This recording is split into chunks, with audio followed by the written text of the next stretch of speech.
মৃত্যুদণ্ডের রায়। জীবনের এমন কঠিনতম সময়ে বঙ্গবন্ধু বুক টান করে হেঁটেছেন ভয়হীন, চেহারায় নেই কোনো ভয়ের ছাপ। এখানে তিনি আমাদের আইকন। জীবনের কঠিনতম সময়ে মোকাবেলা করতে হয় হাসি মুখে। শক্তি আর সাহসের আইকন তিনি বঙ্গবন্ধু। আমি প্রধানমন্ত্রিত্ব চাই না, আমরা দেশের মানুষের অধিকার চাই। বঙ্গবন্ধুকে আমরা কখনো আপোষ করতে দেখিনি। তিনি চাইলে তৎকালীন সময়ে পাকিস্তানের প্রধানমন্ত্রী হতে পারতেন, কিন্তু তিনি তা প্রত্যাখ্যান করেছেন। এজন্যই মূলত বঙ্গবন্ধু আমার কাছে আপোষহীনতার আইকন। পাকিস্তানের ২৪ বছরের ইতিহাসে বঙ্গবন্ধু প্রায় ১৩ বছর জেলে বন্দী ছিলেন। বাঙালি জাতির স্বাধীনতার জন্য তার যে এই ত্যাগ, এজন্যই তিনি আমার কাছে আইকন, ত্যাগের আইকন।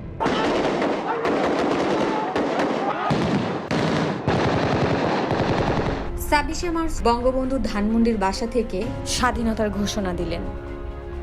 যে কোনো সময়ে মৃত্যু। তিনি বাড়ি ছেড়ে আত্মগোপনে যেতে পারতেন, তা করলেন না। গ্রেফতার বরণ করলেন। সাহসের সাথে জীবনের কঠিনতম সময়ের মোকাবেলায় সাহসের আইকন আমাদের বঙ্গবন্ধু। ১৯৭২ সালের নভেম্বরে জাতীয় সংসদে বঙ্গবন্ধু বললেন, ধর্ম নিরপেক্ষতার অর্থ ধর্মহীনতা নয়।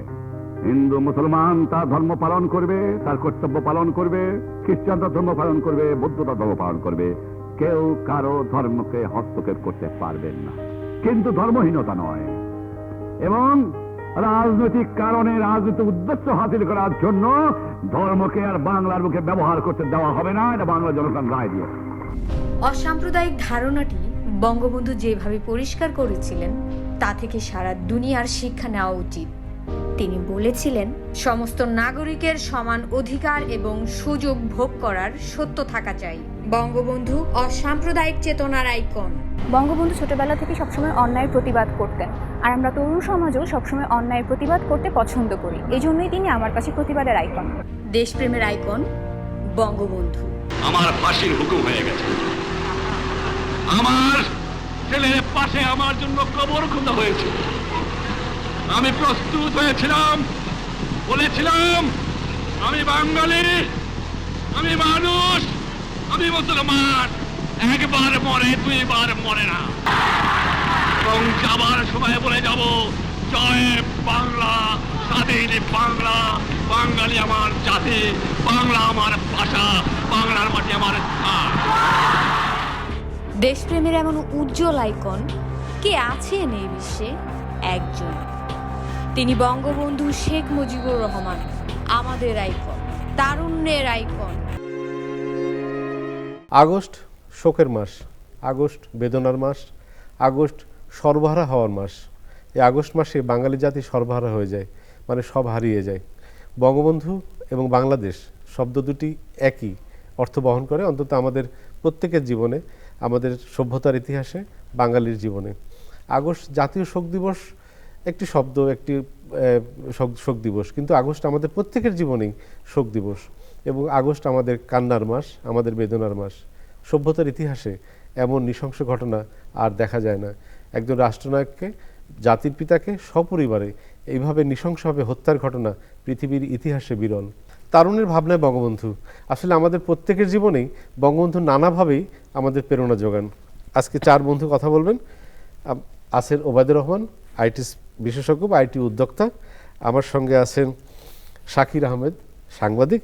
আমার সঙ্গে আছেন তাকি মোহাম্মদ জোবায়ের, সাংবাদিক। আমার সঙ্গে আছেন রাজনৈতিক কর্মী নেত্রী ইশরাত জাহান নূর ইভা। আমরা শুরুতে ওবায়দুর রহমানের কাছে যাই। আপনি এই যে আইটির যে ডিভাইসটা তৈরি করে কৃষির যে উন্নয়ন করলেন, এখানে দুটো ঘটনা। একটা হচ্ছে যে ডিজিটাল বাংলাদেশের মাননীয় প্রধানমন্ত্রীর যে চ্যালেঞ্জ এবং যে জায়গাকে দেশকে নিয়ে যাওয়া, এবং কৃষি, বঙ্গবন্ধুর কৃষি, যে কৃষিটা বঙ্গবন্ধুর হাত ধরে কৃষি ডেভেলপমেন্টটা শুরু হয় বাংলাদেশে। এই দুটো ঘটনাই কিন্তু আপনি পাচ্ছেন আপনার জীবনে, যে কৃষি এবং আইটি। আপনার কাজের মধ্য দিয়ে বঙ্গবন্ধু কিভাবে আপনাকে প্রেরণা যোগান? একদম শুরুটা করতে চাই, আসলে নিজেকে আসলে আমি অনেক ভাগ্যবান মনে করি যে আসলে টেকনোলজির সাথে ইনভলভ থাকতে পেরে। আসলে টেকনোলজির কোর ফাংশনটা আমি মনে করি যে সমস্যার সমাধান দেয়া, যে কোনো সমস্যার একটা সঠিক সমাধান নিয়ে আসা, যেটা মানুষের মধ্যে খুব স্কেলেবল ওয়েতে, খুব ইজি, খুব কনভিনিয়েন্ট ওয়েতে মানুষের কাছে আসলে পৌঁছানো, এবং যার দ্বারা আসলে একটা ট্রান্সপারেন্সি তৈরি হবে, যার দ্বারা ডেভেলপমেন্ট আসবে। তো টেকনোলজি জিনিসটা আমার কাছে অনেকটা ফিলোসফির মতো মনে হয়। টেকনোলজি জিনিসটি আমার কাছে লাগে একটা ফিলোসফির মতো, এবং আমি মনে করি আমাদের বাংলাদেশের সবচেয়ে বড় ফিলোসফার ছিলেন আসলে বঙ্গবন্ধু। তো আপনি টক শো শুরু করার আগে একটা কথা বলেছিলেন যে আপনাকে আসলে সবচেয়ে বেশি ইন্সপায়ার করে দাবায় রাখতে পারবা না। এই যে লাইনটা, এই যে 7 মার্চের ভাষণ কিংবা যেই এক একটা ওয়ার্ডিং, প্রত্যেকটা ওয়ার্ডকে আমার মনে হয় এক একটা টেকনিক্যাল টার্ম, যে দাবায় রাখতে পারবা না, এটা আমার কাছে মনে হয় একটা টেকনিক্যাল টার্ম। যে কোনো একটা জাতি আসলে কতটুকু ডেভেলপ করবে তার উপর অনেকটাই ডিপেন্ড করে তার লিডারশিপের উপর, যে তার লিডাররা কেমন। সো আমার কাছে মনে হয় যে বঙ্গবন্ধু একজন ফিলোসফার ছিলেন, এবং সেই ফিলোসফিতে যেমন আমি খুব সিম্পল একটা এক্সাম্পল যদি দেই, যে আমার যতটুকু মনে পড়ে যে 1975 সালে সম্ভবত জুন মাসে প্রথম যে স্যাটেলাইট সেন্টার বাংলাদেশে, সেটা বঙ্গবন্ধু উদ্বোধন করেন, রাইট? এবং পরমাণু শক্তি কমিশনটাও বোধহয় 1973 সালে, মানে স্বাধীনতার ঠিক পরপর, মানে স্বাধীনতার অলমোস্ট 3-4 বছর পরেই যে রিয়ালাইজ করা যে আমাদের স্যাটেলাইট সেন্টার দরকার, যেখানে এখন আমরা বঙ্গবন্ধু স্যাটেলাইট নিয়ে আমরা আসলে অনেক গর্ববোধ করি বা অনেক প্রাউড ফিল করি। সো টেকনোলজি নিয়ে কাজ করতে যে আসলে হিস্ট্রি সম্পর্কে জানাটা যেমন অনেক ইম্পর্টেন্ট, তো বঙ্গবন্ধু আমার জন্য আসলে একটা সেরকম ইন্সপিরেশন, যে যখন আমরা চেষ্টা করি কোনো পারপাস জীবন কোনো কিছু করার, যে প্রবলেম সলভিং কোনো অ্যাটিটিউড তৈরি করার, তখন বঙ্গবন্ধু আসলে আমাদেরকে একটা ইন্সপিরেশনাল ক্যারেক্টার হিসেবে অনেকটা কী বলবো ট্রিগার করে। তো আমার কাছে বঙ্গবন্ধু মনে হচ্ছে একটা প্রবলেম সলভিং একটা ফিলোসফির মতো, যদি আমি খুব সিম্পলভাবে বলি আর কি। সেই প্রবলেম সলভিংয়ের জায়গায় আপনার কাজের সাথে মাননীয় প্রধানমন্ত্রীর যে ভিশন এবং আমাদের যে ডিজিটাল বাংলাদেশ থেকে আমাদের স্মার্ট বাংলাদেশে রূপান্তর হতে যাচ্ছে, সেই জায়গাটাকে আপনি কিভাবে দেখছেন এই মুহূর্তে? আমরা কোন জায়গায় দাঁড়িয়ে আছি আসলে? এক্স্যাক্টলি যদি বলি, প্রবলেম সলভিংটা আসলে একটা পারপাস থেকেই তো ডেফিনেটলি আসে। আমি আসলে একটা টিভি চ্যানেলে এবং একটা নিউজ পোর্টালে আমি দেখলাম যে রাজশাহীতে বেসিক্যালি ফার্মাররা, 2জন ফার্মার সুইসাইড করছে, মানে আত্মহত্যা করছে পানির জন্য। তো ওই জিনিসটা আমাকে খুব ট্রিগার করে, যে বাংলাদেশে যেখানে 4 ভাগে 3 ভাগই পানি, সেখানে ফার্মাররা আসলে সুইসাইড করছে পানির জন্য। তো আমি ফিজিক্যালি আসলে ওই জায়গাটা ভিজিট করি এবং করে দেখলাম যে ওই জায়গাতে পানির আসলে কোনো সমস্যা নাই, কারণ সরকারের আসলে সোলার বেসড যে পাম্প আছে সারা বাংলাদেশে অনেক জায়গাতেই আছে, ওইখানেও আছে। বাট ওইখানকার কারাপশনের কারণে, ফাইন্যান্সিয়াল ট্রানজ্যাকশনের কারণে এবং স্বজনপ্রীতির কারণে ফার্মাররা আসলে ওইভাবে পানির ডিস্ট্রিবিউশনটা পাচ্ছে না, মানে পানির কন্ট্রোলটা তাদের কাছে নাই। তো ওইখান থেকে আমি একটা ডিভাইস তৈরি করি, ওয়াটার ইরিগেশন সিস্টেম অটোমেটেড করি, একটা আইওটি বা ইন্টারনেট অফ থিং দিয়ে, যেটা দিয়ে আসলে আমার হিউম্যান ইন্টারফারেন্সের দরকার নাই। পানি যখন দরকার, ওয়েদার স্টেশনের মাধ্যমে ফোরকাস্ট করে কোন জমিতে কতটুকু পানি দরকার, কার জমিতে আসলে কতটুকু পানি যাওয়ার দরকার, এই পুরো জিনিসটা আসলে আর্টিফিশিয়াল ইন্টেলিজেন্স দিয়ে আসলে মনিটর করা, কোরিলেশন করা এবং ডিস্ট্রিবিউশন করা, এই 3টা জিনিসকে আমরা অটোমেট করে ফেলি। আমরা প্রথম যে পাইলটিংটা সেটা করি আসলে ব্রাহ্মণবাড়িয়াতে বাংলাদেশ কৃষি উন্নয়ন কর্পোরেশনের সাথে, এবং সেটা একটা সাকসেসফুল প্রজেক্ট ছিল, এটা এখনও বেসিক্যালি ফাংশনাল।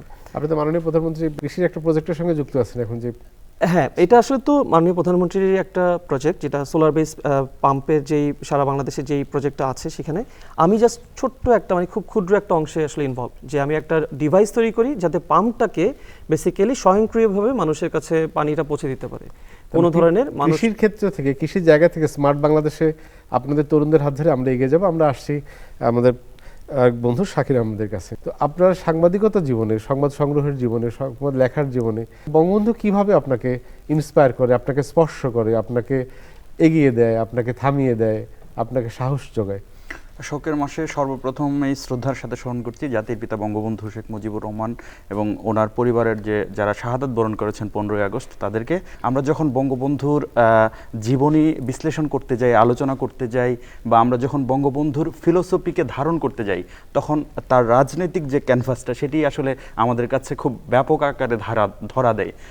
পাশাপাশি বঙ্গবন্ধু যে একজন সাংবাদিকও ছিলেন, সেই জায়গাটা হয়তো আমরা অল্প করে জানি, কিন্তু উনি আসলে পেশাগত জীবনে যে কতটা সাংবাদিকতার চর্চা করেছেন, উনিও যে সাংবাদিকদের ইন্সপাইরেশন হতে পারেন, সেই জিনিসটা হয়তো আমাদের মধ্যে খুবই সীমিত আকারে কাজ করে। কিন্তু আমি যখন সাংবাদিকতা শুরু করি এবং এই বিষয়টা তখনও আমি জানতাম না, পরবর্তীতে যখন আমি জানলাম যে বঙ্গবন্ধু একজন সাংবাদিক ছিলেন এবং উনি তখনকার সময়ের সবচেয়ে প্রমিনেন্ট যে ডেইলি কাগজগুলো ছিল সবগুলোতে উনি কাজ করেছেন।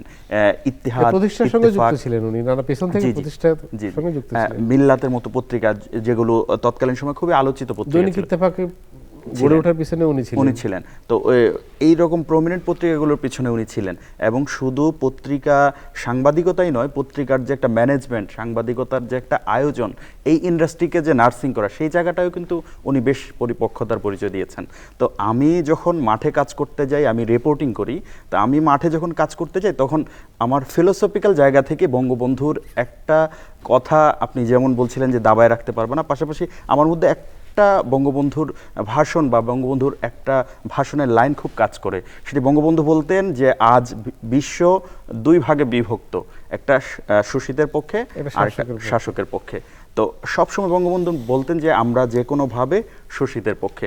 আমি আমার সংবাদ তৈরি করা, সংবাদ সংগ্রহ করা, সংবাদ বানানো সবগুলা জায়গাতে আসলে একটা জিনিস এস্টাবলিশ করার চেষ্টা করি যে কারো কোনো মানুষের রাইটস বা কেউ শোষিত হচ্ছে সেই জায়গাটা যেন আমি তুলে ধরতে পারি এবং তার পক্ষে যেন ভয়েস রেজ হয় বা যিনি শোষিত এটা হচ্ছেন। আপনার পেশাগত জায়গা থেকে, ব্যক্তি জীবনে বঙ্গবন্ধু আপনাকে কিভাবে স্পর্শ করে? ব্যক্তিগত জীবনে আমার অনেকটা আসলে পেশাগত জীবন ব্যক্তিগত জীবনের যদি আমি মিশ্রিতভাবে বলি, যেমন বঙ্গবন্ধুর ভাষণের আরও কয়েকটা দিক আছে বা ওনার জীবনের আরও কয়েকটা দিক আছে। উনি কখনো আসলে অন্যায়ের সঙ্গে আপোষ করতেন না। যেমন আমরা জানি যে আমরা যারা ফিল্ডে কাজ করি, যারা সাংবাদিকতা করি, আমাদেরকে অনেক সময় অনেক কিছুর মুখোমুখি হতে হয় এবং আপোষের একটা পরিবেশ তৈরি হয়, কিন্তু বঙ্গবন্ধুর আপোষহীনতার যে মনোভাব সেই জিনিসটা আমাকে খুব বলতে চাইছেন যে আপোষহীনতা এবং শক্ত মেরুদণ্ডের, আপনার মেরুদণ্ডকে শক্ত রাখতে, আপনাকে টান হয়ে থাকতে। সেই ক্ষেত্রে আমি যদি একটু ছোট্ট এক্সাম্পল দেই, যে বঙ্গবন্ধু ঢাকা বিশ্ববিদ্যালয়ের শিক্ষার্থী ছিলেন। বঙ্গবন্ধু চতুর্থ শ্রেণীর কর্মচারীদের পক্ষে আন্দোলন করতে গিয়ে বহিষ্কৃত হয়েছিলেন। শুধু বঙ্গবন্ধু না, তখনকার সময় আরও বঙ্গবন্ধুর সঙ্গে 3 থেকে 4 জন বহিষ্কৃত হয়েছিলেন। সবাই কিন্তু মোচলেখা দিয়ে তাদের ছাত্রত্ব ফিরিয়ে নিয়েছিলেন। 15 টাকা কি 20 টাকা দিয়ে, জরিমানা দিয়ে, মোচলেখা দিয়ে তাদের ছাত্রত্ব ফিরিয়ে নিয়েছিলেন। কিন্তু বঙ্গবন্ধু কিন্তু সেখানে মোচলেখাও দেননি, তার ছাত্রত্ব ফিরিয়ে নেওয়ার জন্য যে জরিমানা অন্যায়ভাবে ওনাকে করা হয়েছিল সেটিও কিন্তু উনি দেননি। তা আমার ব্যক্তিগত জায়গা যে আছে বলে অন্যায়ের সঙ্গে আপোষহীন একটা মনোভাব, সেই জায়গাটাও কিন্তু সেই ফিলোসফিটাও আমার মনে হয় যে বঙ্গবন্ধুর এই জায়গাটা আমাকে খুব তাড়িত করে। এই প্রসঙ্গে আরেকটু বলে নিই, বঙ্গবন্ধু অসংখ্যবার জেলে গেছেন, এই বেরোচ্ছেন, এই ঢুকছেন, মানে ওনাকে রাখা হচ্ছে না বাইরে, রাখলেই বিপদ। তো জেলখানে রাখলেও বিপদ, বাইরে রাখলে বিপদটা আরও বেশি। জেলখানে আপনার নিশ্চয়ই দেখছেন নানা কাজে, সংবাদ সংগ্রহের কাজে জেলখানার সামনে যে দেখবেন যে 2টো গেট থাকে, একটা বড় গেট, একটা পকেট গেট। পকেট গেটটা এটা ব্রিটিশ সময়ের করা, যে একটু মেরুদণ্ড মানে বাঁকা হয়ে ঢুকতে হয়, মানে মাথাটা নুয়ে ঢুকতে হয়, এটা একটু অসম্মানজনক আসামি।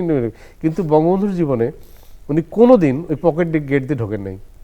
উনি বারবার গেটের সামনে গেটটা, মূল গেটটা খুলতে হবে, কারণ মাথা নত করে জেলখানায় ঢুকবো, শেখ মুজিবুর রহমান মাথা নত করে জেলখানায় ঢুকবেন না। আমরা তাকির কাছে আসছি, আপনি বঙ্গবন্ধু নিয়ে গবেষণা করেছেন এবং আপনার লেখাও আছে, বঙ্গবন্ধু অর্থনৈতিক ভাবনা বা উন্নয়ন ভাবনা, বাংলাদেশ উন্নয়ন ভাবনা, উন্নয়নের বাংলাদেশে।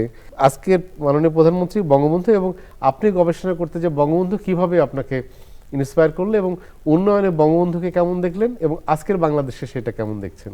আলোচনার শুরুতে 1000 বছরের শ্রেষ্ঠ বাঙালি জাতির পিতা বঙ্গবন্ধু শেখ মুজিবুর রহমানের প্রতি শ্রদ্ধা জানাচ্ছি এবং তার পরিবারবর্গ যারা নির্মমভাবে শহীদ হয়েছিলেন 1975 সালে, তাদের প্রতি শ্রদ্ধা জানাচ্ছি। আসলে আমি যদি একটু মানে এই গবেষণার কেন গেলাম, আমি সেই প্রসঙ্গেও একটু যাই, আমি তাহলে একটু মানে ক্লিয়ার হবে। আসলে আমরা যারা এখানে 4 জনই আছি, আমরা 90 দশকের, কিন্তু আমরা যখন বড় হয়েছি তখন আমরা শুনেছি যে আসলে বঙ্গবন্ধুর নামে নানা ধরনের প্রোপাগান্ডা শুনেছি আমরা, তাই না?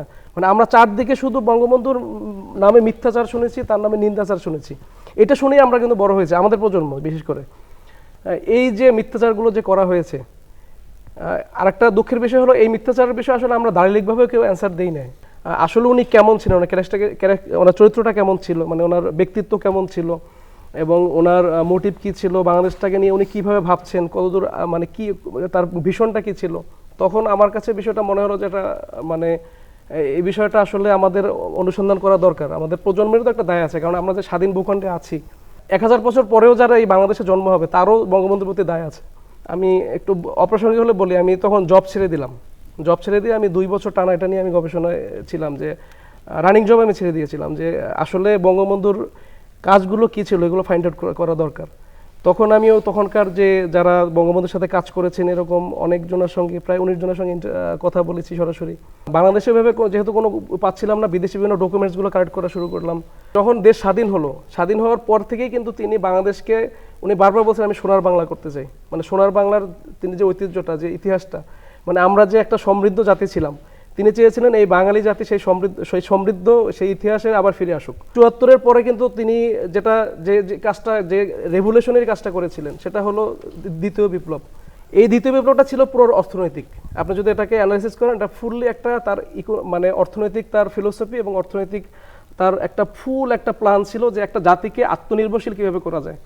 মানে তিনি চাননি যে এই জাতি, বাঙালি জাতি কোনোদিন কোনো পরাশক্তির কাছে হাত পাতুক, তার খাদ্যের জন্য হোক, তার ডেভেলপমেন্টের জন্য হোক। মানে তিনি ফুল ফ্রেমটাই এমনভাবে সাজিয়েছিলেন যে উইদিন 30 ইয়ার্স, আমি আমার গবেষণায় আমি দেখিয়েছি, এবং এই বিষয়ে আরেকটা গবেষণা আপনি পাবেন আবুল বারকাত স্যারের, উনিও একটা গবেষণা করেছেন, আমিও এটা রেফারেন্সে আরও কিছু কাজ করেছি, যে বঙ্গবন্ধুর দ্বিতীয় বিপ্লব যদি সফল হতো, উইদিন 30 ইয়ার্স বাংলাদেশ হলো এখন সিঙ্গাপুরের সমান পর্যায়ে থাকতো। যে বঙ্গবন্ধু যে 75-এ যে দ্বিতীয় বিপ্লবের যে রেভলিউশনারি যে থিঙ্কিংটা করছিলেন, এই থিঙ্কিংটাই মূলত হলো বঙ্গবন্ধু কন্যা তিনি নতুনভাবে এই সময়ের উপযোগী করে উনি ধাপে ধাপে কিন্তু ইমপ্লিমেন্ট করার চেষ্টা করছেন। আমরা যদি দেখি উনি কিন্তু হিউম্যান ডেভেলপমেন্টে সর্বোচ্চ জোর দিয়েছেন।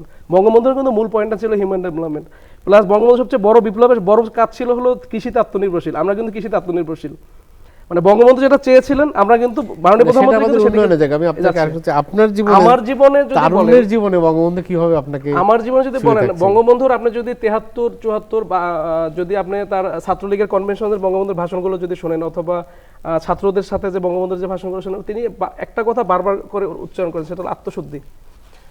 আপনি যদি বঙ্গবন্ধুর ভাষণগুলো শুনেন, তিনি বারবার বলছেন তুমি আত্মশুদ্ধি অর্জন করতে না পারো, তাহলে কিন্তু তোমরা যতই রাজনীতি করো, যতই যা করো, আপনার আত্মশুদ্ধির জায়গা বঙ্গবন্ধু, আমি ওইটাই আমার ইন্সপিরেশন জায়গা। আমার কাছে মনে হয়েছে যে আসলে যদি আমরা নিজেকে পরিশুদ্ধ করতে না পারি, আসলে আমরা জাতি হিসেবে আমরা পরিশুদ্ধ হতে পারবো না, এবং জাতিও আমরা আসলে ডেভেলপমেন্ট যে শক্ত মেরুদণ্ড আমাদের হবে না। কিন্তু বঙ্গবন্ধু হচ্ছে আমাদের আত্মশুদ্ধির আরোগ্য নিকেতন। আমরা যত আত্মশুদ্ধির জন্য তার কাছে, তার কাছে আমরা হাতটা বাড়াই, মনটা বাড়াই, হৃদয়টা পেতে দিই, তাই তো? জি জি। আমরা আসছি ইরশাদ জাহানের কাছে, রাজনীতির সঙ্গে যুক্ত। বঙ্গবন্ধুর জীবনের সবচেয়ে বড় অংশ রাজনীতি, সেই বড় অংশের মধ্যেই আপনি আছেন এখন। রাজনীতিতে আপনার আসার পেছনে বঙ্গবন্ধুর কতটা প্রেরণা ছিল, বা বঙ্গবন্ধু কতটা কিভাবে আপনাকে সাহায্য করছে? আমরা বঙ্গবন্ধুকে দেখিনি, এটা ঠিক, কিন্তু দেখিনি মানে এই না যে বঙ্গবন্ধু আমাদের ভিতরে নাই, আমাদের ভিতরে তো বঙ্গবন্ধু আছেন সবসময়, তাই না? তো সেই বঙ্গবন্ধু আপনাকে কিভাবে ইন্সপায়ার করছে রাজনীতিতে আসা, এবং বঙ্গবন্ধুর যে ছাত্রলীগ করতেন আপনি সেই ছাত্রলীগই করছেন, এবং এই জায়গা থেকে দাঁড়িয়ে 2023 সালে বঙ্গবন্ধুর পথ ধরে ছাত্রলীগ বা আপনারা কি করতে চান, কি করতে পারেন, কোন পথে এগুচ্ছেন? আগস্ট আমাদের শোকের মাস, কিন্তু সেই শোকের মাসে আমরা বঙ্গবন্ধু এবং তার পরিবারের যে অনুপ্রেরণা, তাদের যে আত্মত্যাগ, তাদের যেই আমাদের জন্য শাহাদাত বরণ, সেই শ্রদ্ধা জানিয়ে আমরা সবসময় আমাদের আগস্টকে শক্তিতে পরিণত করার চেষ্টা করি। এবং আপনি শুরুতেই বললেন যে বঙ্গবন্ধুর নিজ হাতে গড়া ছাত্রলীগ, সেই সংগঠনের একজন অংশীজন আমি। তো এটা আসলে আমার জন্য খুবই গর্বের যে যেই সংগঠনটা উপমহাদেশের সবচেয়ে বড় ছাত্র সংগঠন, যেই সংগঠনটা এমন একজন মানুষের হাতে গড়া, যিনি একটি দেশের জন্মের সঙ্গে তার পুরো জীবনটাকে জড়িত রেখেছেন, সেই মানুষটির দিক নির্দেশনায় যেই সংগঠন যাত্রা শুরু করেছিল, তার পথ ধরে আমি হাঁটছি। এটা আমার জন্য আসলেই খুব গৌরবের। সেই জায়গায় আমি আসলে, আপনি যেহেতু জিজ্ঞেস করলেন যে আমি বঙ্গবন্ধুর ঠিক কোন অনুষঙ্গ বা কোন ঘটনাগুলোর জন্য এই ছাত্রলীগে আসার অনুপ্রেরণা পেয়েছি, একেবারে শুরু থেকে যদি বলি, একদম ছোট একটা ঘটনা যেটা আমাকে সবচেয়ে বেশি তাড়িত করেছে। আমরা জানি যে ছাত্র কিংবা রাজনীতিবিদ কিংবা সব কিছুর ঊর্ধ্বে গিয়ে আমরা প্রত্যেকে এক একজন মানুষ, আমরা প্রত্যেকে বাঙালি, আমরা প্রত্যেকে চাই যে ভালোবাসায় একে আরেকজনের সঙ্গে জড়িত থাকার জন্য। তো সেই ভালোবাসার জায়গাটা আমি যখন ছোট ছিলাম তখন থেকে আমার কাছে কড়া নেড়েছে এই বঙ্গবন্ধুর ব্যক্তি জীবনের একটি ঘটনায়। 1946 সালে হিন্দু মুসলিম যে দাঙ্গা ছিল, যখন তিনি বেকার হোস্টেলে ছিলেন, তো তখন আমি দেখেছি যে তিনি আসলে তার নেতা হোসেন শহীদ সোহরাওয়ার্দীর নির্দেশে কিভাবে দাঁড়ে দাঁড়ে গিয়ে মানুষের কাছে ত্রাণগুলো পৌঁছে দিয়েছেন, কিভাবে তখনকার সময়ে হিন্দুদের এলাকায় থেকে হিন্দুদেরকে রক্ষার একটি দায়িত্ব নিয়েছেন, কিভাবে ছাত্র অবস্থায় হিন্দু মুসলিম যে দাঙ্গার একটি বৈরী পরিবেশ, সেখানেও আসলে নেতৃত্ব দেওয়ার একটি ঘটনা আমি দেখেছি। এবং পরবর্তীতে পাহারাদারের কাজ করেছেন, এবং এই ঘটনাটি একদম অসমাপ্ত আত্মজীবনী বইটাতে যখন স্পষ্টভাবে আরো পড়েছি, আমি যখন এসএসসি পরীক্ষা দিয়েছি তখন আমার মনে আছে যে আমাদেরকে সংবর্ধনা দেওয়া হতো স্কুল থেকে বা বিভিন্ন সংগঠন থেকে বিভিন্ন প্রোগ্রামে। তখন আসলে এই বইটি হাতে পেয়ে সেই অবসর সময় আমার মনে হয়েছে যে আমার জীবনে একটা পার্ট হতে পারে এই বঙ্গবন্ধুর দেখানো যে পথ, বঙ্গবন্ধুর গঠন করা যে সংগঠন, সেই সংগঠনের হয়ে চলার। তার পরবর্তীতে যদি আমি আপনাকে আরও একটা ছোট ঘটনা বলি, খুবই ছোট কালের বঙ্গবন্ধুর, তিনি যখন স্কুল ছাত্র ছিলেন, তার স্কুলের ছাদের যেই ধসে পড়া অংশ, সেই অংশ নিয়ে আসলে কেউ কথা বলার সাহস করছিল না, কারণ তাদের সামনে উপমহাদেশের সবচেয়ে বড় বড় নেতারা বসা। কিন্তু তিনি ব্যক্তি বঙ্গবন্ধুকে ছাড়িয়ে গিয়ে সামষ্টিক বঙ্গবন্ধু হয়ে তাদের সেই দাবি আদায়ের কথা বলেছেন, এবং এই জায়গাটি আমাকে অনেক কড়া নেড়েছে। কারণ আমি বিশ্বাস করি যে বাঙালি হোক কিংবা যে কোনো মানুষ হোক, তার পেছনে যেই মানুষগুলো আছে, তার পাশে যেই মানুষগুলো আছে, তাদের অধিকার নিয়ে, তাদের দাবি দাওয়া নিয়ে যদি কেউ একজন কথা বলতে না পারে, তাহলে সেই দাবি দাওয়া আসলে কখনোই পূরণ হবে না। এবং এর পরবর্তীতে ছাত্র রাজনীতির যেই অংশটাতে এখন আমি সম্পৃক্ত, ছাত্রলীগ, সেই জায়গায় আমি বলবো যে বঙ্গবন্ধু সবসময় ছাত্রলীগের বিভিন্ন সম্মেলন হতো কিংবা ছাত্রলীগের ছাত্রদেরকে তিনি যে আত্মিক বন্ধনে বেঁধে রেখেছিলেন, সেই জায়গায় এসে তিনি তাদেরকে সবসময় বলতেন যে বাবারা তোমরা পড়াশোনা করো। এই যে একজন নেতা যিনি বুঝতে পারতেন যে তার দেশ, তার ছাত্ররা, তার তরুণ সমাজরা, তার দেশকে নিয়ে আগানোর জন্য প্রথম অনুষঙ্গ হচ্ছে পড়াশোনা, এবং সেই দেশ নিয়ে জানা। আমরা যারা বর্তমানে আছি, আমাদের বর্তমান যে পথ চলা, আমাদের যে কাজগুলো রয়েছে, সেই কাজগুলোতে আমরা কিভাবে বঙ্গবন্ধুকে খুঁজে পাই। খুব বেশি দূরে যেতে হবে না, আমরা একেবারে অতি সাম্প্রতিক বৈশ্বিক যে মহামারী, করোনা মহামারীকে আসলে বাংলাদেশ অতি সুন্দরভাবে মোকাবেলা করেছে, এবং সেই জায়গায় কিন্তু আমরা প্রত্যেকে ছাত্রলীগের যারা কর্মী ছিলাম, আমরা মাননীয় প্রধানমন্ত্রী দেশরত্ন শেখ হাসিনার পক্ষ থেকে আমাদের যে উপহার, আমাদের যেই ত্রাণ সামগ্রী, তা কিন্তু প্রত্যেকের ঘরে ঘরে নিয়ে পৌঁছে দেওয়ার সর্বোচ্চ চেষ্টা করেছি। আপনারা দেখেছেন যে বিভিন্ন সংবাদ মাধ্যম এই সংবাদগুলো করেছে যে অক্সিজেন পাওয়া যাচ্ছে না, আমরা জয় বাংলা অক্সিজেন সার্ভিসের ব্যবস্থা করেছিলাম মাননীয় প্রধানমন্ত্রী। ছাত্রলীগ শুধু রাজনীতির কথাই বলে না, দেশের কথাই বলে না, যে কারণ আমরা বঙ্গবন্ধুর কাছ থেকে শিখেছি যে মানুষ আমাদের প্রথম অনুষঙ্গ, মানুষ দেশের প্রথম অনুষঙ্গ, এবং এই মানুষকে ভালোবাসতে হবে। এবং আমরা বঙ্গবন্ধু থেকে তার ঔরসজাত শেখ হাসিনার কাছেও এসে দেখেছি যে তারা আসলে মানুষের জন্যই কাজ করছেন। তো সেই অনুপ্রেরণাটাই আসলে আমাদের মূল পথ চলার পাথেও। আরেকটা দারুণ কথা বললেন যে বঙ্গবন্ধু বারবার বলতেন বাবারা তোমরা পড়াশোনা করো, এবং বঙ্গবন্ধুর বাড়িতে সবসময় একটা সুটকেস গোছানো থাকতো। বঙ্গবন্ধু সবসময় একটা সুটকেস গুছিয়ে রাখতেন, যার মধ্যে পোশাক ও বঙ্গবন্ধুর প্রিয় পাইপ তো থাকতোই, এবং বেশ কয়েকটি বই থাকতো। কারণ কখন পুলিশ আসবে, আবার গুছিয়ে বইটা দেওয়ার সময় পাবো কিনা। বঙ্গবন্ধু জেলখানায় প্রচুর পড়াশোনা করছেন, এবং পড়াশোনা সাহিত্যের এই যে আত্মিক বন্ধন, এই বন্ধনটা কিন্তু আমরা তার কারা জীবনেও দেখেছি। তিনি সেখানে বসেও কিন্তু তার বই লেখার যে চর্চাটা, যেটা আসলে এখনকার প্রজন্ম আমরা যারা আছি আমাদেরকে অনেক বেশি অনুপ্রেরণা দিচ্ছে, সমৃদ্ধ করছে। আমরা অসমাপ্ত আত্মজীবনী পড়ছি, কারাগারের রোজ নামচা পড়ছি, আমাদেরকে সমৃদ্ধ করছে। আমরা আমার দেখা নয়া চীন পড়ছি। এই যে অমূল্য সম্পদ বাংলাদেশের ইতিহাস এবং তখনকার ঘটনার পরিপ্রেক্ষিতে, সেই ঘটনায় একজন নেতা, একজন স্বাভাবিক পিতা, একজন পরিবারের অংশীজন হয়ে তিনি কিভাবে সবকিছুর ঊর্ধ্বে আসলে দেশকে ভালোবেসেছেন, সেই জায়গাটা আসলে বর্তমান প্রজন্ম দেখতেই পেত না যদি তার এই পড়াশোনা, তার এই লেখালেখি কিংবা সাহিত্যের প্রতি সম্পৃক্ততাটা তখন না থাকতো। এবং এই ক্ষেত্রে অবশ্যই বঙ্গমাতাকেও আমরা স্মরণ করতে হবে, কারণ তিনি সবসময় পিছনে থেকে অনুপ্রেরণা দিয়েছেন। পড়ার কথা যখন বললেন, একটা কথা বলি যে বঙ্গবন্ধু এত বেশি পড়তেন এবং এত বেশি কবিতাও পড়তেন, দর্শন পড়তেন, উনি কখনোই রবীন্দ্রনাথকে রবীন্দ্রনাথ বলতেন না, কবিগুরু বলতেন। কবিগুরু বলে উনি শ্রদ্ধা জানাতেন, মানে নামটা উচ্চারণ করার সময় উনি শ্রদ্ধা জানাতেন। এটা কিন্তু খুব বিরাট ব্যাপার যে আমরা তো সাহিত্য সংস্কৃতির লোকদের সঙ্গে আমরা দেখেছি যে ভীষণ রকম বন্ধুত্ব সম্পর্ক ছিল। যদি অ্যাড করে 14 আগস্ট রাতে যে রাতে তিনি শাহাদাত বরণ করেন, সেই রাতেও কিন্তু তিনি পড়াশোনা করেছেন, তার হাতে বই ছিল, তিনি কিন্তু পায়চারি করতেছিলেন আর পড়তেছিলেন। আমরা ওবেদের রহমানের কাছে যাই আবার। তারুণ্যের বঙ্গবন্ধু নিয়ে আমরা আসলে কতটা হাঁটছি, এই তরুণটা কতটা হাঁটছে, এবং এই তরুণদের ভিতর তারুণ্যের বঙ্গবন্ধু 55 বছরের টকবকে তরুণ বঙ্গবন্ধুকে আরও কিভাবে বঙ্গবন্ধুর সাথে সাথে হাঁটতে পারে, বা আমার হাঁটার সঙ্গে বঙ্গবন্ধুকে কাঁধে নিয়ে, মেরুদণ্ডতে নিয়ে, শক্তিতে নিয়ে, চিন্তায় নিয়ে আমরা এগোতে পারি। আমরা যেহেতু 90s বা 90 দশকের আসলে জেনারেশন বলা যায়, তো ওই শাকিল ভাই যেটা বললেন যে ওই টাইমটাতে আসলে আমরা অনেক ধরনের প্রোপাগান্ডা বা নেগেটিভ নিউজ কিংবা হচ্ছে অনেক ধরনের মানুষের আসলে মিস ইনফরমেশন জিনিসগুলোকে আসলে আমাদের অনেক ফেস করতে হইতো।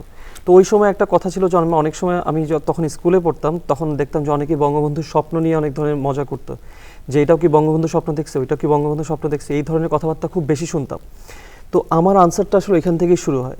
স্বপ্ন জিনিসটা আসলে কি, একটা মানে বঙ্গবন্ধু আসলে ছিলেন একজন ভিশনারি লিডার, মানে উনি আসলে অনেক মানে দূরদর্শী টাইপের ছিলেন, অনেক আগে থেকে চিন্তা করতেন যে আসলে এখন থেকে 10 বছর 50 বছর পরে আসলে দেশকে একটা ইনস্টিটিউশনাল গ্রোথ মোমেন্টামে নিয়ে আসতে হলে কিংবা একটা মানে ইকোনমিক্যাল গ্রোথের জন্য কিংবা একটা স্টেবল স্কেলেবল ইকোনমির জন্য আসলে কি টাইপ অফ অ্যাক্টিভিটি এবং ইনিশিয়েটিভ নেওয়া দরকার।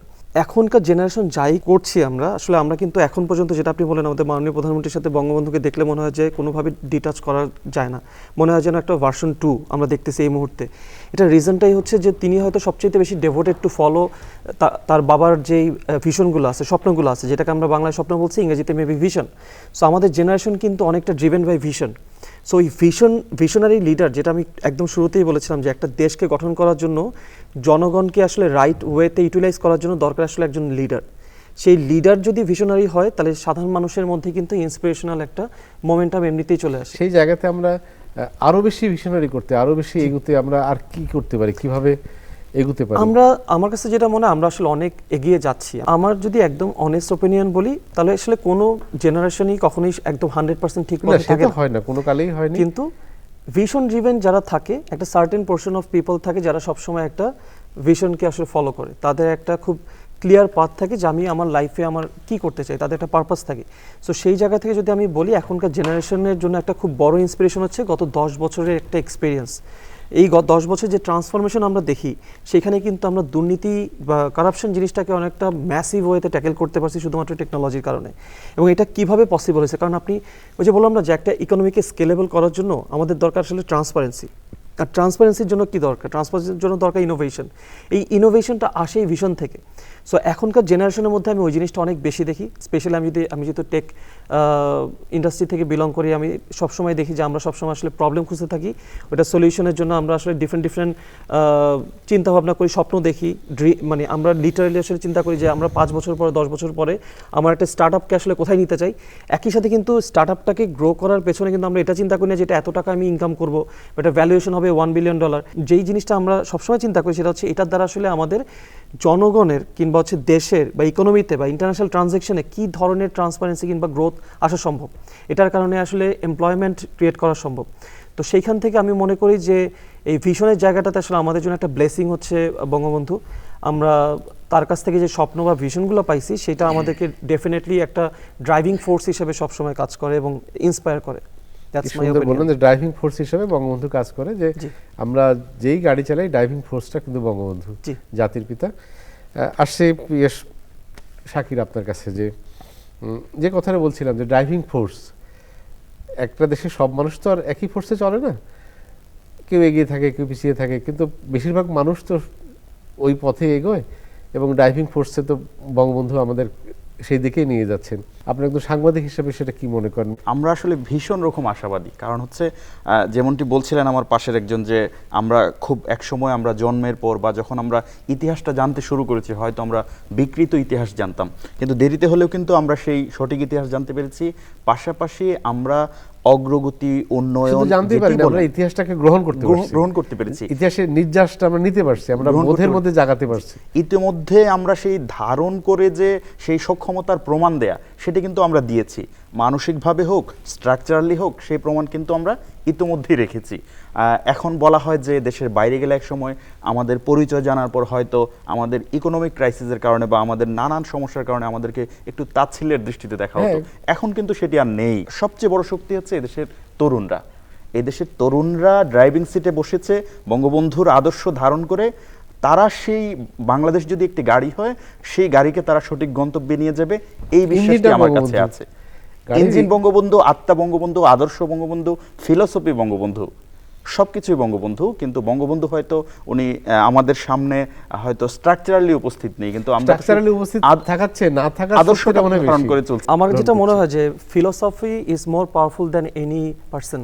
নিশ্চয়ই। এবং সেই ফিলোসফিটাকে আসলে এতদিন ধরে ধারণ করা, এটা কিন্তু অনেক বছর ধরে, যে যাকে আমরা দেখি নাই তা সেই মানুষটাকে নিয়ে আমরা এখন আসলে এখানে কথা বলতেছি, আমাদের ওপিনিয়ন দিতেছি, আমাদের এক্সপেরিয়েন্স শেয়ার করতেছি। আমরা যা করছি সেই মানুষটা কোনো না কোনো ভাবে ছোঁয়া আছে এর মধ্যে, সেটাই বললাম, কোনো ভাবে তার দেখানো পথ, তার ফিলোসফি এবং সে আসলে মানে যেই ভিশন এবং ফিলোসফিটা আমাদেরকে দিয়ে গেছে, এটা আসলে একটা ব্লেসিং এবং গিফট আমাদের জন্য।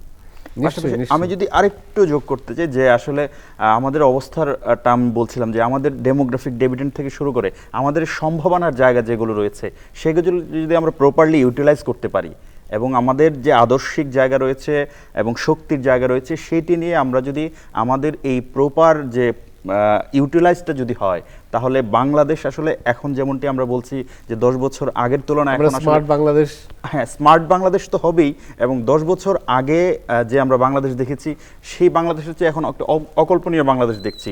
ভবিষ্যতে হয়তো আমরা যেটি প্ল্যান করছি তার চেয়েও হয়তো আরও বেটার বাংলাদেশ আমরা দেখতে পারবো, এবং স্মার্ট বাংলাদেশ তো অবশ্যই। বিশেষত আমি যদি বলতে চাই যে সালগুলো 2021 সাল, 2041 সাল, এই যে পয়েন্টগুলো, এগুলোকে সামনে নিয়ে যদি আমরা আমাদের প্ল্যান পরিকল্পনা যেগুলো রয়েছে রাষ্ট্রীয়ভাবে, আমরা নাগরিক হিসাবে বা আমরা আমাদের প্রত্যেকের জায়গা থেকে যদি আমাদের নিজ নিজ যে দায়িত্বটি রয়েছে সেটি যদি প্রপারভাবে আমরা পালন করতে পারি, আমি মনে করি যে আসলে বঙ্গবন্ধু যে স্বপ্ন দেখতেন সেই বঙ্গবন্ধুর দেখার স্বপ্নটি আমরা হয়তো দ্রুততার সঙ্গে বাস্তবায়ন করতে পারিনি একটি নির্দিষ্ট দুর্ঘটনা বলি সেটির কারণে, বা বাংলাদেশ পিছিয়ে যাওয়ার কারণে, বা হয়তো অন্ধকারের শক্তির হাতে নেতৃত্ব চলে যাওয়ার কারণে, কিন্তু আমরা দেরিতে হলেও হয়তো বঙ্গবন্ধুর সেই স্বপ্নের বাংলাদেশ যেটি, সেটি গৌরবের সঙ্গে বিশ্বের বুকে মাথা উঁচু করে দাঁড়িয়ে থাকার বাংলাদেশ যেটি, সেটি আমরা এস্টাবলিশ করতে পারবো। সেজন্য আসলে আমাদের করবে, সেই তারুণ্যই করবে, এবং সেই তারুণ্যের ড্রাইভিং সিট বলেন বা তারুণ্যের ইঞ্জিনটা বঙ্গবন্ধুকে নিয়েই তরুণরা এগিয়ে যাবে। আমার মনে হয় যে সামষ্টিক জায়গার পাশাপাশি আসলে আত্মসমালোচনার মাধ্যমে নিজের দায়িত্ব এবং রেসপন্সিবিলিটি যেটি রয়েছে, ডিউটি অ্যান্ড রেসপন্সিবিলিটি, সেটি রাষ্ট্রের প্রতি এনশিওর যদি আমরা করতে পারি একজন নাগরিক হিসেবে, আশা করি যে আমাদের যে অগ্রযাত্রা অদম্য গতিতে, সেটি আসলে আমরা আমাদের খুব কাঙ্ক্ষিত গন্তব্যে পৌঁছতে পারবো। তাকে আপনার কাছে আসছি, সেটা হলো যে আপনি খুব দারুণ একটা কথা বলছেন, আমি এভাবে এর আগে অতটা ভাবিনি, যে আত্মশুদ্ধির জায়গায়, যে আত্মশুদ্ধির জায়গায় বঙ্গবন্ধু হচ্ছে আমাদের আরোগ্য নিকেতন। আমাদের আত্মশুদ্ধি না হলে তো আসলে কোন মানুষ হিসেবেই তার মানুষের মর্যাদা থাকে না, পরিচয়ও থাকে না। সেই আত্মশুদ্ধির জায়গায় আমাদের তরুণ সমাজ, আমাদের তারুণ্য এবং টকবুকে তরুণ বঙ্গবন্ধু আমাদের সঙ্গেই থাকেন। সেই আত্মশুদ্ধির জায়গায় বর্তমান প্রজন্মকে আমরা আর কিভাবে আরও বেশি ইন্সপায়ার করতে পারি, আরও বেশি এগিয়ে নিতে পারি, আরও বেশি আত্মশুদ্ধির জায়গাটা, এই আত্মশুদ্ধির দর্শনটাকে আমরা আরও কিভাবে ছড়াতে পারি। বঙ্গবন্ধু কতটা পরিশুদ্ধ ছিলেন আমি যদি শুধু একটা উদাহরণ দিই, 70-তে যখন নির্বাচনে জয়লাভ হলো এবং যখন আলোচনা চলছে পশ্চিম পাকিস্তানের সঙ্গে, তখন কিন্তু আমি উইথ ডকুমেন্টস রেফারেন্স আমি বলছি, মানে আমি দায়িত্ব নিয়ে বলছি, 1971 সালের 3 মার্চ তখন যে পশ্চিম পাকিস্তানের যিনি কনসুলার, মানে যিনি ছিলেন কূটনীতিক ছিলেন, যিনি দায়িত্বে ছিলেন, উনি কিন্তু বঙ্গবন্ধুর সঙ্গে 3 মাস সকাল 7টায় দেখা করেছিলেন। দেখা করার পরে তিনি যে প্রস্তাবটা দিয়েছিলেন সেটা হলো, আপনি যদি আমাকে সেন্ট মার্টিন 99 বছরের জন্য যদি আমাকে লিজ দেন, তাহলে আপনাকে প্রধানমন্ত্রী করার বিষয়ে আমি ভুট্টোকে আমি রাজি করাবো। তখন বঙ্গবন্ধু উত্তরে বলেছিলেন, সে এটা না শোনেনি, এবং না শুনে তিনি বলেছিলেন যে ওনার কর্মচারীকে বলেছিলেন যে আমার কবুতরগুলোকে খাবার দিয়েছো, এবং ওনাকে রবীন্দ্রনাথের 2টা কবিতার লাইন বলে ওনাকে বিদায় করে দিয়েছিলেন। তিনি বলেছিলেন যে আমার 1 ইঞ্চি জমি আমি বিক্রি করবো, আমি কারো কাছে দেবো না, আমার যতক্ষণ আমার ক্ষমতা দরকার নেই, ক্ষমতার চেয়ে আমার দেশের মাটি আমি কারো কাছে বিক্রি করে আমি ক্ষমতায় যাবো না। বঙ্গবন্ধুর কন্যা, ওই যে রক্তটা তার ভিতরে আছে, সেই গার্ডসটা তার ভিতরে আছে, যে এবং ওই আদর্শটা তার ভিতরে আছে, এই জন্য বঙ্গবন্ধু কন্যাও দেশের কিছু বিক্রি করেননি। তবে আপনি বলতে চাচ্ছেন যে আমাদের এগিয়ে যাওয়ার ক্ষেত্রে আত্মশুদ্ধিটা সবচেয়ে প্রথম কাজ। আসলে এখানে আত্মশুদ্ধি অর্জন করতে হলে যারা এই ধরনের পরিশুদ্ধ মানুষজন, তাদের আদর্শটা আমাদের আগে আরো কাছে নিয়ে যেতে হবে, তরুণ প্রজন্মের কাছে। আমাদের পাঠ্যপুস্তকে, আমাদের সাহিত্যে বঙ্গবন্ধুর দর্শনগুলো, শুধু বঙ্গবন্ধু না, আমাদের যারা পূর্বপুরুষ যারা ছিলেন, যারা আমাদেরকে ফিলোসফিক্যাল গাইড করেছেন, সেটা যে ধর্মেরই হোক, আমি কোনো নির্দিষ্ট ধর্মের জন্য বলছি না, সব ধর্মেরই ফিলোসফিক্যাল যারা গাইড ছিলেন, তাদের দর্শনগুলো, সবার দর্শনই কিন্তু দিন শেষে একই, পরিশুদ্ধ হও এবং মানুষের সেবা করো, মানুষ কেন্দ্রিক সবকিছু ছিল। আসলে আমাদের সেই জায়গায় ফিরে যেতে হবে। ফিলোসফির মানে অনেক বড় বাহক ছিলেন বঙ্গবন্ধু, নিঃসন্দেহে। সেই বাহকের পেছনেই আমরা, এবং সেই শুদ্ধি, সেই দর্শনটা নিয়ে আমরা হাঁটছি। ইশরাত জাহান, আপনার কাছে আসছে। আপনি একটা কথা বলেছেন যে বঙ্গবন্ধু বারবার বলতেন যে পড়ো, ছেলেরা পড়ো, বাচ্চারা পড়ো, আগে পড়ো। এই যে পড়ো, এবং পবিত্র ধর্মগ্রন্থ মানে পবিত্র কোরআনের কথাও কিন্তু পড়ো, একই কথা। এই পড়ার ক্ষেত্রে আপনার সংগঠন, বঙ্গবন্ধু সংগঠন, স্বাধীনতা সংগ্রামের অন্যতম ভূমিকা পালন করে বাংলাদেশ ছাত্রলীগ, সেই পড়ার জায়গায় আপনারা কতটুকু এগিয়ে যাচ্ছেন বা এগিয়ে দিচ্ছেন বা এগিয়ে রাখছেন আমাদের বাচ্চাদের, ছেলেদের, মেয়েদের? বাংলাদেশের জন্য সবচেয়ে ইতিবাচক যেই মেসেজটা, সেটা হচ্ছে বছরের প্রথম দিন কোটি কোটি শিক্ষার্থী তাদের হাতে বই পাচ্ছে, ইতিহাসে বিরল, এবং এটা কিন্তু শুধুমাত্র বঙ্গবন্ধু কন্যা ছাড়া পৃথিবীর কোনো দেশনায়ক করতে পারেনি, এবং এই জায়গাটা আমাদের জন্য খুবই গর্বের। আমরা ফ্রি বই দিচ্ছি, ফ্রি বই পাচ্ছি। তো আপনার পড়ার জায়গায় আমি শুধু এইটুকু জায়গা সংযোজন করে নিলাম। তারপরে আসছি যে আমার সংগঠন ছাত্রলীগ আসলে পড়ার জায়গাটা কিভাবে অনুপ্রাণিত করছে কিংবা কিভাবে ছড়িয়ে দিচ্ছে। আমাদের ছাত্রলীগে পাঠাগার বিষয়ক সম্পাদকের কিছু কাজ আছে, তিনি বিভিন্ন ইউনিটগুলোতে লাইব্রেরি কিংবা হচ্ছে বই বিতরণে কাজ করেন। আমাদের ছাত্রলীগের শিক্ষা ও পাঠচক্র নিয়ে কাজ করা হয়, সেখানে আমরা বাংলাদেশের বিভিন্ন গবেষকদের নিয়ে যারা বাংলাদেশের অর্থনীতি, বাংলাদেশের ইতিহাস, বাংলাদেশের সমাজ ব্যবস্থা নিয়ে কথা বলেন, তাদেরকে নিয়ে আমরা পাঠচক্রের আয়োজন করি। কারণ আমরা বিশ্বাস করি আমাদের যারা অংশীজন রয়েছে তারা যদি আগে সঠিক মেসেজটি পান, তারা যদি আগে সঠিক পথে শিক্ষাটি পান, তাহলে তারা তাদের এলাকায় গিয়ে তাদের যেই জায়গাগুলো রয়েছে সেখানে গিয়ে বঙ্গবন্ধুর বাণী, বঙ্গবন্ধুর আদর্শ ছড়িয়ে দিতে পারবেন। এবং সেই জায়গায় দেখেন যে আমরা কিছুদিন আগে বাংলাদেশ ছাত্রলীগ থেকে বেশ কয়েকটি আয়োজন করেছিলাম।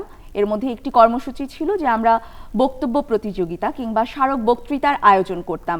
সেখানে আমরা দেখেছি যে এর একেবারে সাম্প্রতিক ঘটনা ছিল বাংলাদেশের নারীরা সাফ বিজয়ী হয়েছে, এবং এই বিজয়ের জন্য আসলে বাংলাদেশের যে কতটা গৌরব, সেই বিজয়টা নিয়ে বাংলাদেশের তরুণ সমাজ কি ভাবছে আমরা কিন্তু সেই বিষয় নিয়ে জানতে চেয়েছি।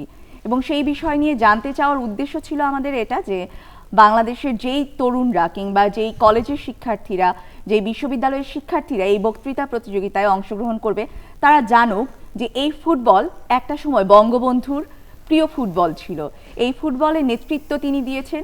তিনি কিন্তু সেখানে যখন খেলেছিলেন তার ছাত্র অবস্থায়, তখন তার বাবার যে দল ছিল তার বিপক্ষে খেলে নেতৃত্বের গুণে কিন্তু তিনি বিজয়ী হয়েছেন, এবং সেই নেতৃত্বের গুণের প্রতিফলন আজকে একবিংশ শতাব্দীতে বাংলাদেশ দেখতে পাচ্ছে।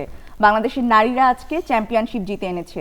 তো আমাদের মূল উদ্দেশ্যটা হচ্ছে আমরা যখন কোনো পাঠচক্র করি, আমরা যখন কোনো শিক্ষা উপকরণ বিতরণ করি ছাত্রলীগের পক্ষ থেকে, মাননীয় প্রধানমন্ত্রী যেই বছরের শুরুতে শিক্ষা উপকরণ বিতরণ করেন, এছাড়াও আমরা বঙ্গবন্ধুর জন্মবার্ষিকী, মাননীয় প্রধানমন্ত্রীর জন্মবার্ষিকী কিংবা আমাদের বিভিন্ন রাষ্ট্রীয় প্রোগ্রামে আমরা ছাত্রলীগের পক্ষ থেকে দরিদ্র কিংবা অসচ্ছল শিক্ষার্থীদের জন্য শিক্ষা উপকরণ বিতরণ করি। এবং আমাদের মূল উদ্দেশ্যই থাকে যেন বঙ্গবন্ধুর চেতনা, বঙ্গবন্ধুর আদর্শ এই শিক্ষা উপকরণ কিংবা উপহারের মাধ্যমে বাংলাদেশের প্রতিটি শিক্ষার্থীর মাঝে ছড়িয়ে দেওয়া যায়। এবং এর সাথে সাথে আমরা দেখেছি যে তরুণদের সবচেয়ে বড় যে শক্তি আমাদের মুক্তিযুদ্ধের চেতনা, যেটা আপনি যে পড়ালেখার কথা বললেন আমরা সবচেয়ে বেশি পছন্দ করি।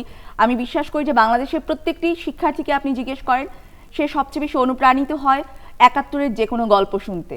৭১-এর যে কোনো গল্পের কথা শুনলে তার প্রতিটি রোমে রোমে অনুরণন জাগে। কারণ আমি জানি যে আমি ছোটবেলায় যখন ভাষা আন্দোলনের গল্প পড়তাম, আমি যখন জীবন থেকে নেয়া দেখেছি, আমি যখন তপুর গল্প পড়েছি, জহির রায়হান পড়েছি, তখন আমার মনে হয়েছে যে এই জাতির অংশ না হতে পারলে আমার জীবন বৃথা হতো। এবং অনেকে মনে করে যে আসলে বিদেশে বৈভবে যদি জীবন কাটানো যায় তাহলে অনেক বেশি ইতিবাচকতা, অনেক বেশি সার্থকতা। কিন্তু আমার মনে হয় যে যারা বাংলাদেশের এই ইতিহাস জানে, যারা বাংলাদেশের এই ইতিহাস নিয়ে পড়ে, তাদের জীবন সার্থক, রবীন্দ্রনাথের মতো, যে এই বাংলার মাটিতে জন্মেছে। তো সেই জায়গা থেকে আমরা যখন দেখলাম যে বাংলাদেশ নিজস্ব অর্থায়নে বঙ্গবন্ধু স্যাটেলাইট করতে পারছে, এর চেয়ে গৌরবের আর কিছু নেই। কারণ যেই জাতির পিতা আমাদেরকে একটি দেশ দিলেন, তার নামে আমি আমার নিজের অর্থে এই যে একটি স্যাটেলাইট করতে পেরেছি, এর মানে আমি বিশ্ববাসীকে জানান দিয়েছি যে যেই যাত্রা আমাকে আমার অন্ধকার অধ্যায় স্থবির করে দিতে চেয়েছিল ৭৫-এ, সেই যাত্রা থেমে নেই, কারণ বঙ্গবন্ধু কখনো মরে নাই। তার যে আদর্শ সবসময় রয়েছে। বলছে যে বঙ্গবন্ধুকে জানা বা আমাদের তারুণ্যকে জাগিয়ে রাখতে গেলে আমাদের পড়তে হবে। আমি যদি আরেকটু সংযোজন করতে চাই পড়াশোনার বিষয়টাতে, যেমন আমরা দেখতাম যে ছাত্র রাজনীতিটা মূলত বাংলাদেশে ঢাকা বিশ্ববিদ্যালয় কেন্দ্রিক অনেকটা আন্দোলন বলেন, আন্দোলন সংগ্রাম বলেন, সেই স্বৈরাচার বিরোধী আন্দোলন বলেন, মহান মুক্তিযুদ্ধ বলেন, ৫২-এর ভাষা আন্দোলন বলেন, সব পুরোটা আন্দোলনই কিন্তু অনেকাংশে ঢাকা বিশ্ববিদ্যালয় কেন্দ্রিক পরিচালিত হয়েছিল, সেটা আমরা জানি। তো ঢাকা বিশ্ববিদ্যালয় ছাত্র রাজনীতির যে আতুরঘর মধুর ক্যান্টিন, সেটা আমরা একসময় দেখতাম সেই বাংলাদেশ স্বাধীন হওয়ার আগে এবং বাংলাদেশ স্বাধীন হওয়ার পরে স্বৈরাচারী আমলে দেখেছি যে সেটি আসলে একটি অস্ত্রাগার ছিল। কিন্তু আমি আপনাকে একটা ছোট্ট উদাহরণ দিতে চাই, সেই মধুর ক্যান্টিনেও কিন্তু এখন একটি লাইব্রেরি আছে, পাঠাগার আছে, এবং সেখানে বাংলাদেশের ইতিহাসের সঙ্গে জড়িত সব ধরনের বইগুলো আছে। পাশাপাশি আরেকটি ছোট্ট উদাহরণ দিতে চাই, টেক্সট বুক এক্সাম্পল যেটিকে বলে, জ্বলন্ত উদাহরণ, টিএসসির পাশেই সোহরাওয়ার্দী উদ্যান, যেখানে আসলে এক সময় মাদকের একটি আখড়া ছিল। সেই জায়গাটিতেও কিন্তু এখন একটি উদ্যান লাইব্রেরি হয়েছে। ছাত্র নেতারা এখন পড়ছেন এবং ছাত্র নেতাদের মধ্যে মেধা পাশাপাশি যোগ্যতার পরিচয় দেওয়ার যে একটি প্রবণতা, সেটি কিন্তু ইতিমধ্যেই আমরা দেখতে পেয়েছি যে বাংলাদেশের ছাত্র রাজনীতিতে সেটি কিন্তু সুবাতাস আমরা যদি লক্ষ্য করছি। এবং ছাত্র রাজনীতির এই জায়গাটায় আরেকটা জিনিস যদি বলি, যে আমাদের কাছে সবচেয়ে বেশি গৌরবের যে যুদ্ধাপরাধের বিচার, আপনি যেমন শুরু থেকে আমাদের সবার কাছে জানতে চাইছেন যে তরুণদের মধ্যে আসলে বঙ্গবন্ধু এখন কিভাবে বিরাজ করছেন। এই তরুণদের মধ্যে বঙ্গবন্ধু এখন বিরাজ করছেন এবং আমাদের উত্তরসূরিদের মধ্যে আসলে বিরাজ করার মূল অনুষঙ্গ আমি মনে করি যে এই তরুণরা সমস্বরে উচ্চারণ করতে পেরেছে যে রাজাকারদের বিচার চাই যেমন করে, তেমনভাবে যুদ্ধাপরাধের বিচার নিশ্চিত হওয়া চাই, এবং এই নিশ্চিতটা বঙ্গবন্ধুর কন্যার হাত ধরে হয়েছে। আপনাকে থামাতে হচ্ছে, আসলে কথায় কথা আমরা অনেকটা সময় পার হয়ে এসেছি। আসলে বঙ্গবন্ধু নিয়ে কথা শেষ হবার নয়। আমি একটা কথা প্রায় বলি যে বঙ্গবন্ধু আজকে আমাদের মধ্যে যেভাবে আছেন, আগামী 100 বছর পরে বঙ্গবন্ধু আরও বেশি জ্যান্ত হবেন। দিন যত যাবে বঙ্গবন্ধু তত বেশি ইতিহাসে, সভ্যতায় তত বেশি জ্যান্ত হয়ে উঠবেন। কাজে আমরা অনেকগুলো কথা বললাম। বঙ্গবন্ধু আমাদের তারুণ্যের শক্তি, ড্রাইভিং ফোর্স, আমাদের মেরুদণ্ডের শক্তি, আমাদের পড়াশোনার শক্তি, এবং আমাদের ওই যে একটি লাইন যে আর দাবায় রাখতে পারবে না। আজকে শোকের মাস, দুঃখের মাস, বেদনার মাস, কষ্টের মাস। আমাদের আসলে আমি খুব বলি যে বাংলাদেশের এই বাঙালির আমাদের গ্লোবাল প্রোডাক্ট বা গ্লোবাল মানুষ, মানে একটা তত্ত্ব, একটা ফিলোসফি প্রোডাক্ট, তারপর দুজন আমরা প্রোডাক্ট পাই, দুটি দর্শন পাই, একটা রবীন্দ্র দর্শন, এক বঙ্গবন্ধু দর্শন। তো বঙ্গবন্ধু দর্শন শুধু বাংলাদেশের জন্য না, পৃথিবীর জন্য, সভ্যতার জন্য। কিন্তু আমরা সেভাবে হয়তো সারা পৃথিবীতে বঙ্গবন্ধু দর্শনটাকে ছড়াতে পারিনি। আমরা নিজেরা গ্রহণ করছি, নিজেরা এগিয়ে যাচ্ছি, নিজেদের শক্তি বাড়াচ্ছি, নিজেদের মেরুদণ্ডটাকে শক্ত রাখছি। আশা করি বঙ্গবন্ধুর দর্শন আমরা সারা পৃথিবীর মানুষের কাছে পৌঁছে দিতে পারবো। এই আশা রেখেই আজকে তারুণের বঙ্গবন্ধু অনুষ্ঠান এখানে শেষ করছি।